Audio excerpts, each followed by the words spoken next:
तो प्यारे लाल लालियों, मैं आपका विज्ञान का पेपर लेकर हाजिर हूँ और बिल्कुल ये वायरल पेपर है, बिल्कुल यही फंसने वाला है, बिल्कुल 100% यही आएगा, ये कोई भी दावा नहीं कर सकता। हाँ, ये पेपर बहुत मुश्किल से हम लोगों ने ढूंढ कर निकाला है और बहुत ही संभावित पेपर है जो कि आपके परीक्षा में पूछे जाने के बहुत ज़्यादा चांस हैं।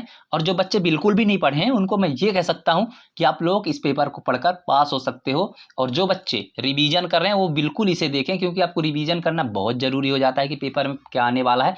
उसी हिसाब से हम लोगों ने इस पैटर्न को डिज़ाइन किया है और उसी क्वेश्चंस को उठाए हैं जो बार बार परीक्षाओं में पूछे जाते हैं।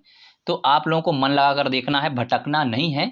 तो बच्चों, मैं पेपर का पैटर्न बताना शुरू कर रहा हूं, तो आप मन लगा कर देखिए। और देखिए, हर बार की तरह रिक्त स्थान भी आने वाला है। देखिए, मैं पहले आपको पेपर को समझा दूं, पेपर का स्वभाव समझा दूं, फिर इनके आंसर मैं एक एक करके बताना शुरू करता हूं। तब तक वीडियो पर आप बने रहो और पेपर के पैटर्न देखना शुरू करिए। तो सबसे पहले मैं बड़े बड़े क्वेश्चन आंसर आपको समझा देता हूँ, फिर इनको कराता हूँ विकल्प, सही जोड़ियाँ, खाली स्थान, ये सब मैं करा देता हूं लास्ट में। और सभी के आंसर ही मैं बता देता हूं। डोंट वरी, परेशान होने की जरूरत नहीं है। बस धैर्यपूर्वक आप पहले पेपर को तो क्लियर कर लो कि पेपर आने क्या वाला है। पेपर अगर आपको पता ही नहीं है तो फिर आंसर जान के क्या करोगे।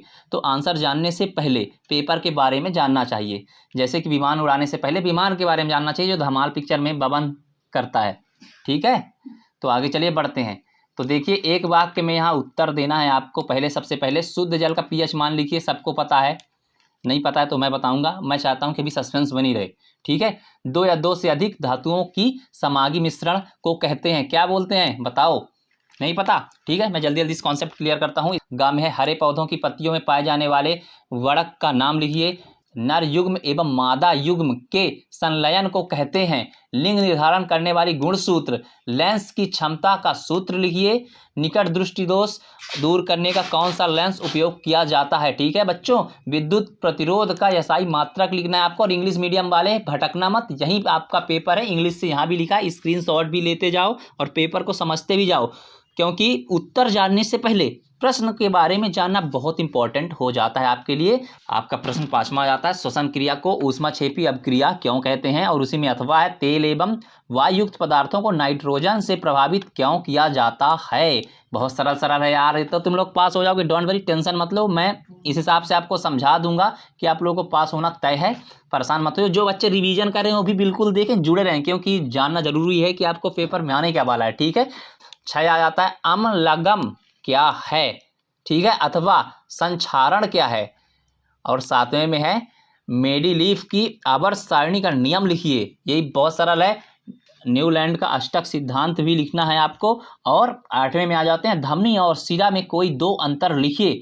आक्सी व अनाक्सी श्वसन में कोई 2 अंतर लिखना है आपको। वहीं 9 में है, कायिक प्रवर्धन क्या है।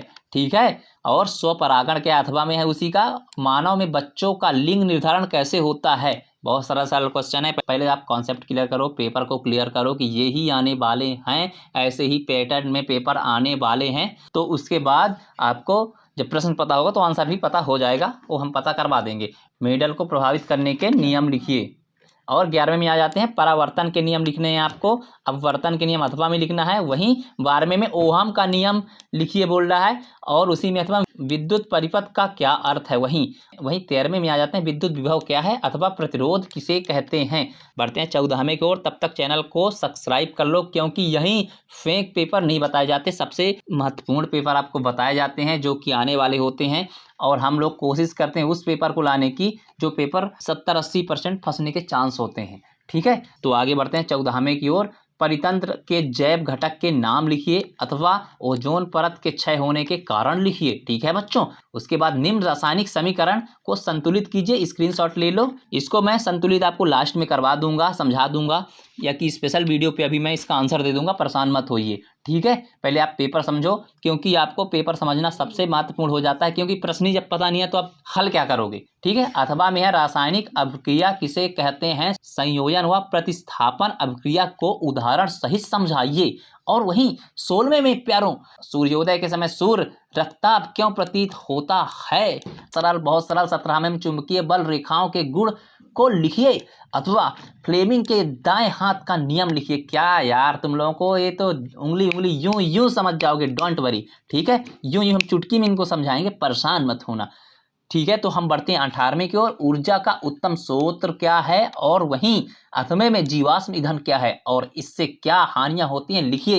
ये भी हम लिखाते हैं, डोंट वरी। ठीक है, और एक चीज़ बोलूँगा, पढ़ाई कर लिया करो, पढ़ाई करना अति आवश्यक है।